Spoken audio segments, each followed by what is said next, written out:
3. Kasyang-kasya.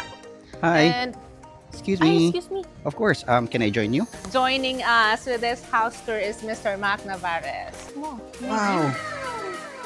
Very familiar to sa akin, Miss Zaza.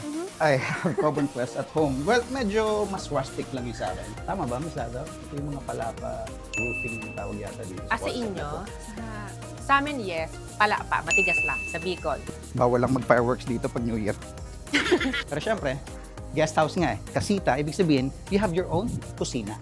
Pasensya na't na-istorbo ko yung pagsa-sunbait mo, ha? Oh, it's okay, it's okay. Patapos na rin naman yung session ko with the sun eh. Ang ganda nung may sariling kusina itong guest house nila, di ba? So parang yung pinaka-paboritong pamilya dun sa main house. Tapos yung medyo...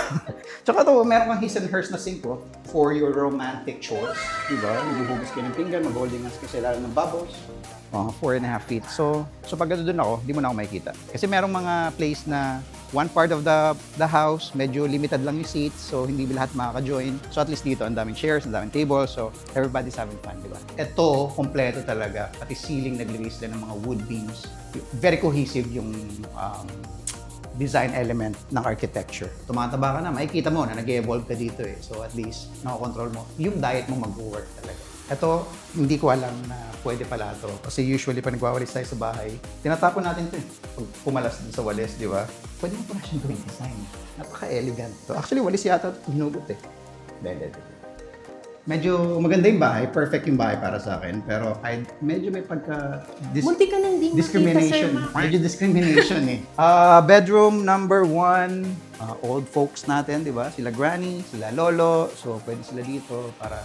Alam mo naman yung mga yun, gusto nila kung ano yung nangyayari sa labas, nakikita lang nila. And they're too tired para makihalubilo. At least, lying down, sitting down here, nakikita pa rin nila na, oh, my family are having fun. Or my family is having fun. Di ba? Ganda.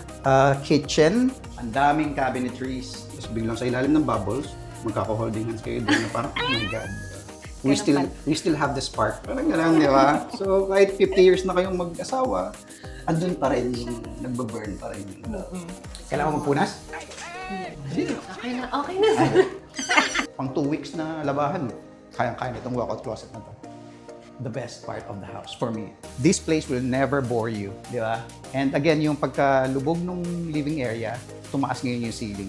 Gusto mo, dito na ako magkwarto eh. Wooden slat, pendant, light fixtures. Sige. Inimbento ko lang. Ang masarap gawin dito pag barkada, alisin mo lahat yan, spin the bottle. Yeah, and then while waiting, you can have your snacks. These are good. Potpourri snack. Bedroom number 2. Tignan mo yung effect dun sa wall.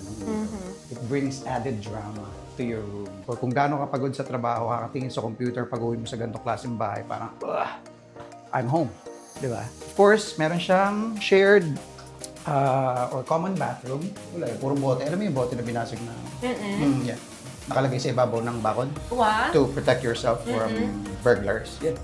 Added na siya, security features. Oo. So, kung ako, babasa ka dito eh. Pinaka-importante yung primary bedroom.